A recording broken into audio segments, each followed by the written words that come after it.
இயேசு உங்களை நேசிக்கிறார். பிரியமானவர்களை, இந்த நாளில் ஆண்டவர் நம்மளோடு பேசும்படிய வேதத்திலிருந்து 2 வசனங்களை கூட வாசித்து நாம் அறிந்து கொள்ளக்கூடிய, கற்றுக்கொள்ளக்கூடிய, நாம் கடைபிடிக்கக்கூடிய காரியத்தை ஆண்டவர் நம்மளோடு இடைபடுவாராக.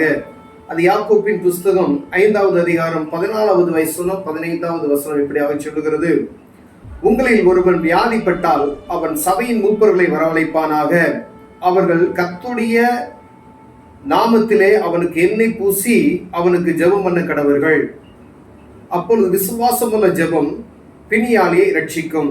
கர்த்தர் அவனை எழுப்புவார். அவன் பாவம் செய்தவனானால் அவனுக்கு மன்னிக்கப்படும். பிரியமானவர்களே, ஆண்டவர் இந்த இடத்துல அருமையாக ஒரு வார்த்தை எழுதி வைத்திருக்கிறதை பார்க்க முடிகிறது. உங்களில் ஒருவன் வியாதிப்பட்டால், சபையில அப்படிதான் சொல்லப்பட்டிருக்கு. உங்களில் ஒருவன் அப்படின்னா உங்க சபையில் இருக்கக்கூடிய ஒரு மனிதன் வியாதிப்பட்டவனாய் இருந்தால் அவன் சபையின் மூப்பர்களிடத்திற்கு வரவழைப்பானாக. அப்போ மூப்பர்கள் எப்படிப்பட்டவர்களாய் இருக்க வேண்டும் என்பதை முதல்ல நம்ம அறிந்திருக்கிறோம். சபையில ஒருத்தருக்கு உடல் சரியில்லை அப்படின்னு சொன்னா மூப்பர்களை வரவழைப்பானாக. சபையில முதன்மையான துவத்துல இருக்கக்கூடியவங்க இருக்காங்க பார்த்தீங்களா, அவங்க. அப்ப சபையில முதன்மையான இருக்க இடத்துல நினைக்கணும் அப்படின்னா அவங்க எப்படி இருக்கணும் அப்படின்றத நம்ம முடிவு பண்ணணும். ஏன்னா அவர்களை வரவழைப்பானாக.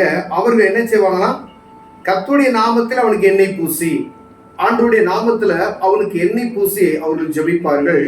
அப்பொழுது விசுவாசம் உள்ள ஜெபம் பிணியாளியை ரட்சிக்கும் என்று வேதம் சொல்லுகிறது. பிரியமானவர்களே, அப்படியானால் எல்லாரும் அந்த இடத்துல போய் இயேசுவின் நாமத்தை சொல்லி ஜெபம் பண்ணி அந்த மனிதனுக்கு சுகத்தை கொடுக்க முடியாது. ஒரு மூப்பனாகப்பட்டவன் எப்படியாக இருக்க வேண்டும்?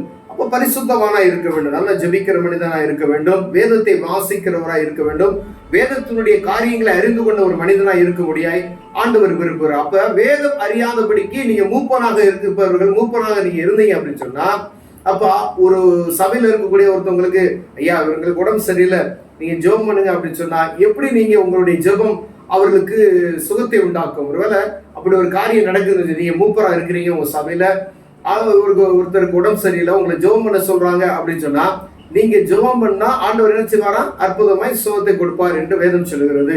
விசுவாசம் உள்ள ஜெப பிணியாளிகளை ரட்சிக்கும். அப்போ உங்களை மூப்பர் என்று உங்களை அழைத்துட்டு வந்தவங்க கிட்ட நீங்க ஜெபம் செய்யாமல் நிறுத்தி விட்டீங்க அப்படின்னு சொன்னா அப்ப அங்க ஒரு குற்றமாயிடும். ஒருவேளை நீங்க ஜெபம் செய்து அங்க அற்புதம் நடக்கலைன்னா அது ஒரு குற்றமாயிடும். விசுவாசம் உள்ள ஜெபம் பிணியாளிகளை ரட்சிக்கும். அப்ப மூப்பனானவன் எப்படியாக இருக்க வேண்டும் என்று வேதம் தெளிவாக சொல்லுது. ஏன்னா வேதத்தை அறிந்திருக்க வேண்டும். நீங்க வேதத்தை அறிந்தால்தான், இயேசுவின் நாமத்தை நீங்க அறிந்திருந்தீங்கன்னா தான் ஜெபம் செய்ய முடியும். இயேசுவின் நாம அற்புதம் நடக்கும் என்பதை நீங்கள் அறிந்திருக்க வேண்டும். வருகிறவர்களை காட்டிலும் மூப்பனானவன், மூப்பராக இருக்கப்பட்டவர்கள் எப்படின்னா ஆண்டவரை நன்றாக அறிந்து பரிசுத்த ஆவியின் அபிஷேகத்தை பெற்றவர்களா இருக்க வேண்டும். ஒருவேளை சபையில நம்ம தலைவரா இருக்கணும், மூப்பனா இருக்கணும், நான் ஒரு ஆனஸ்டா இருக்கணும், முதல் இருக்கணும், ஆளுகை செய்யணும் அப்படின்ற எண்ணத்துல நீங்க இருந்தீங்கன்னு சொன்னா இந்த வேலை நடக்காதீங்க. ஏன்னு கேட்டீங்கன்னா, அப்பொழுது விசுவாசம் உள்ள ஜெபம் பிணியாளியை ரட்சிக்கும். கர்த்தர் அவனை எழுப்புவார். சுகம பலவீனமானவனை ஆண்டவர் அவனை என்ன செய்வாரா? அவனை ரட்சித்து எழுப்புவார். அவனுடைய பாவம் மன்னிக்கப்படும் என்று வேதம் சொல்லுகிறது. பாருங்க, அப்ப ஒரு மூப்பர் ஜெபிப்பது நிமித்தமாய் ஒரு சபையில இருக்கக்கூடிய ஒரு அங்கத்தினர், ஒரு முதல் ஸ்தலத்துல இருக்கக்கூடியவங்க, ஒரு அங்கத்தினராக இருக்கக்கூடிய ஒரு மிக முதன்மையான தரத்துல இருக்கிறவங்க ஜெபம் பண்ணுனா ஒரு மனிதனுக்கு பாவத்தை ஆண்டவர் என்ன செய்றார்? அவருடைய சத்தத்தை கேட்டு, அவருடைய விசுவாசம் உள்ள ஜெபத்தை கேட்டு சுகத்தையும் கொடுத்து அற்புதமான என்ன செய்யறாரு? அவருடைய பாவங்களையும் மன்னிக்கிறார். ஒருவேளை பாவத்தின் நிமித்தமா அந்த வியாதி வந்தால் அப்படிப்பட்ட ஆளுகளுக்கு ஆண்டவர் என்ன செய்ய? பாவத்தையும் மன்னிக்கிறார் என்று வேதம் சொல்லுகிறது. பலவீனம் வருகிறது எல்லா மனிதனுக்கு சாதாரணம் ஒன்று. ஆனா சபைக்குள்ள இப்படிப்பட்டதான காரியம் ஒருவேளை பாவத்தின் நிமித்தம் அப்ப என்ன செய்யும்? பலவீனம் வரும். ஏதோ ஒரு பாவம் நம்மளை அறியாமலோ ஒரு தெரிந்தோ செய்யக்கூடிய ஒரு பாவத்தின் நிமித்தம் ஒரு என்ன செய்யும்? பலவீனம் வரும். அப்படிப்பட்ட மனிதர்களுக்கு ஆண்டவர் என்ன சொல்றாரு கேட்டீங்கன்னா, நம்ம ஜெபிக்கும் பொழுது ஆண்டவர் பாவத்தை மன்னிக்கிறார். அப்ப சபை மூப்பரானவர்கள் எப்படியா இருக்கணும்னு ரொம்ப தெளிவா ஆண்டவர் எழுதியிருக்காரு. அப்ப மூப்பர்கள்ட்ட கூட்டிட்டு போங்க. அப்போ மூப்பர் எப்படி இருக்கணும்? நல்ல ஜெபம் பண்றவராக இருக்கணும், நல்ல பரிசுத்த ஆவியின் அபிஷேகத்தை பெற்றவராக இருக்கணும். ஒருவேளை அவரு நான் தலைமை ஸ்தானத்துல மட்டும் நான் மூப்பன்ன்ற பேரை மாத்திரம் இல்ல, ஒரு 500 பேரை வைத்து நான் ஆளுகை செய்கிறேன், அந்த ஒரு மெம்பரா நான் இருக்கிறேன், டயசஸ்ல இப்படி இருக்கணும், நான் இல்ல ஒரு 10 சபைக்கு நான் இப்படி இருக்கணும் அப்படின்ற ஒரு கர்வத்துல நம்ம இருப்போமே. ஏன்னா ஆண்டவர் சமூகத்துல கணக்கு ஒருவேளை அப்படிப்பட்ட மூப்பரானா நீங்க இருப்பீங்க அப்படின்னு சொன்னா மூப்பர் பதவியை விட்டு என்னாச்சுன்னா வெளியே போயிடணும்.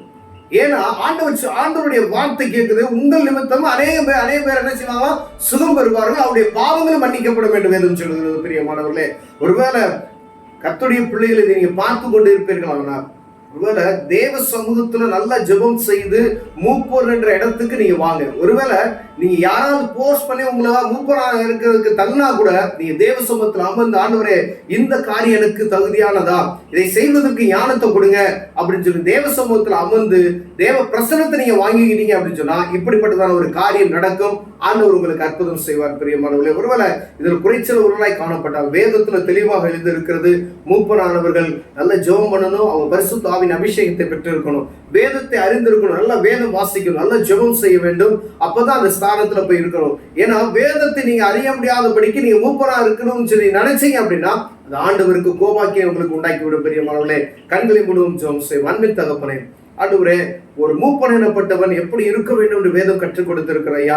பின்னாடி அதிகாரத்தில் நாங்கள் வாசிக்கும் பொழுது ஆண்டவரே, மூப்பர்கள் இப்படிதான் இருக்க வேண்டும், ஒரு கங்காணியானவன் இப்படிதான் இருக்க வேண்டும் என்று வேதங்கள் தெளிவாக எழுதியிருக்குது. ஆண்டவரே, அதை அறிந்து ஆண்டவரே எங்க சபையில வரக்கூடிய ஆண்டவரே ஒவ்வொருவருக்கும் நாங்கள் ஜெபித்து ஆண்டவருடைய அற்புதத்தை அவர்களுக்கு பெற்றுக் கொடுக்கக்கூடிய கிருபைகளை தாங்க. இயேசுவின் நாமத்தில் பிதாவே, ஆமென்.